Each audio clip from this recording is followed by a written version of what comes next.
Hello all, welcome once again to our today's episode of the series that we are conducting, a series of podcast on AIML and data science application in finance. We have reached a very interesting point, interesting in the sense because today's topic that we will be discussing is application of AI and ML in front office valuation and pricing industry. And quant modeling has been our bread and butter. That's what we are known for. We have always been at the forefront of quant finance or financial education in India. So naturally, this is something anything related to this is always very exciting for us, right? So let us understand about where artificial intelligence, machine learning, and data science is applied in our part of finance, which is the quantitative modeling for in the front office valuation and pricing industry, right? So we have with us Sanjay Bhatia, who has joined us for this talk. And first of all, a very, very warm welcome, Sanjay, once again. Thanks. Thank you so much for joining, right? So yeah, my first question is in this today's discussion is that see, our industry of this valuation and pricing, right? It has been a fairly established industry, so to say, with a lot of established models. Of course, it is a dynamic industry where we are still experimenting with a lot of new models and all. But the basic line of models now is fairly established, right? The first thing what I want to understand from you is what was the need of using this additional AI and ML model in finance when we have this solid stochastic based models or like Brownian motion based models and all other, of course, established models, right? So that's my first question. Yeah, thanks Titish. Thanks for having me back on this. Always a pleasure. Yeah, on this very interactive sessions. Going to your point and the topic for discussion out here, that why derivative pricing or in general the front office pricing and valuation model, right? And that space has seen a tectonic shift of leaning towards machine learning. What's not there already? Correct. In such an established quantitative field where you see a lot of physics theory and everything has been pretty much cemented, right? Right. The thing is that it is no different from other areas. First of all, the use of alternative data set, right, and this modern data set has been negligible or close to null.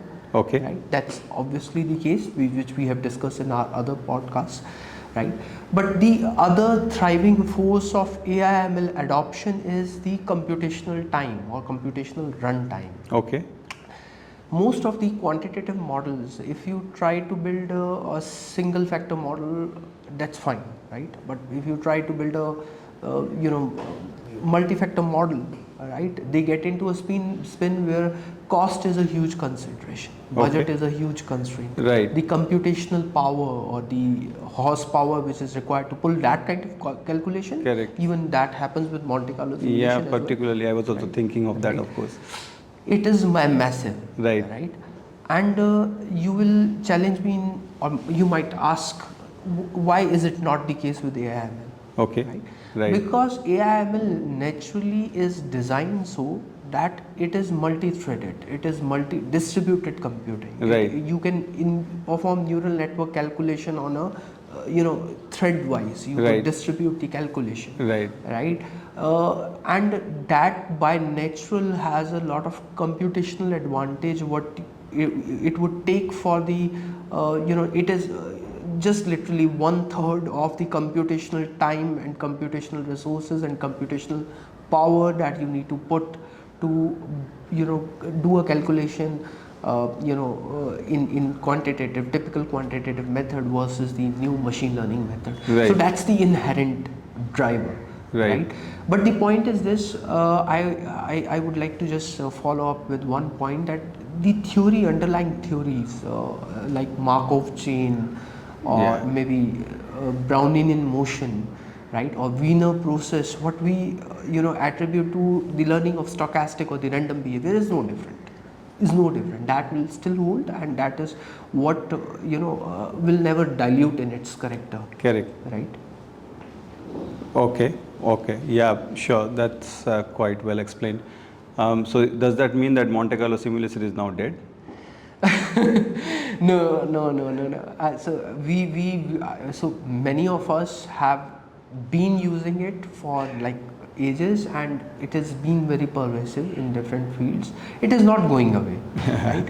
But obviously, some part of it where Monte Carlo simulation, the simulation of paths, right, would be selective, right? We could further augment it with other algorithms which could give us other additional paths, right? So where computational time and resources, computing power is the main decision maker, right? Some of the machine learning models will be surely used, and if the output and the result set will prove that machine learning can do the job, the task, then obviously gradually it would not be dead. Monte Carlo is Monte Carlo, right? For all religious reasons from quant side, but it will then maybe be a parallel run where other methods will be applied. Right. Okay. Yeah. Of course. Right. So, like again, maybe like if you can give us some application areas of like where AIML particularly is used in the valuation and pricing industry. Okay. So main area or main thrust is the XVA pricing. Okay. Right, which include the credit valuation adjustment or the debt valuation adjustment or margin valuation adjustment. All these put together, we call it XVA. Right, and this came after the 2008-10 financial crisis. The financial crisis. Right, when this was the main reason. Right, that due to the CVA pricing or mispricing rather. Right, it all happened. Right. Correct. So that is the area where a lot of research is happening, but many AIML researchers, you will find a lot of literature studies and literature papers as well, are not settled on one way of doing it or the other. But that is XVA pricing is an area where I could see that there's a lot of gaining interest, and that is further finding traction from industry as well. All right. Industry is picking those papers, some of those interesting papers, and trying to get an early experimenter, right? That if something could be done using AIML. Right. So that's one area, and the other area being generally the high dimensional problems. I'll still stick to that quantitative finance has a lot of high dimensional problems, right, where there are a lot of factors, and some of those factors have been neglected, or maybe we have restrained ourselves that we will approximate, we will live with this kind of a precision, but not go beyond it. The reason is again computational power consideration and the cost budgeting, which if is generally the perception that can be solved using the machine learning models.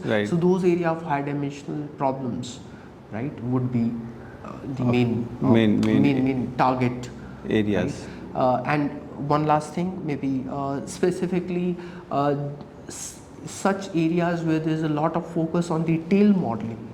Okay. Which is not the case with standard products, but with exotic kind of products, structured products, exotic derivatives, right? The tail modeling of losses is also one area which could bring, newer application of AIML. Right. So that's another area. Right. So your exotic derivative pricing is a focus area. The XVA modeling is a focus area.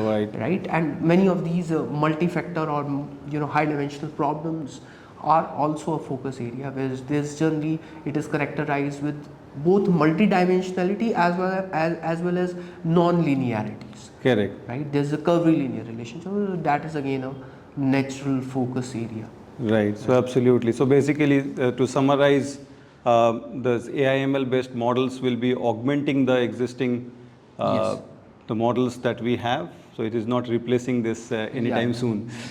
Not forever. Like Quant is a field which is well established, fairly established, and fairly scientific. Right. Right. You cannot just shake its ground. Right. It's just enhances. AIML will enhance that field. Wonderful, wonderful. Again, great to hear that, and of course a little comforting as well coming from that industry, because I mean anyway the buzzword is that AIML is taking away everything. So again, if it takes the job of us quant modelers, then also like again it's like a little no. They are indeed the first adapters of AIML. Right. And they are in fact in the leading position. They are giving more business case support to the adoption of AIML. Wonderful. All right. So on that thought and on that note, I mean we would conclude this episode. Once again, thank you so much, Sanjay. It was great insight.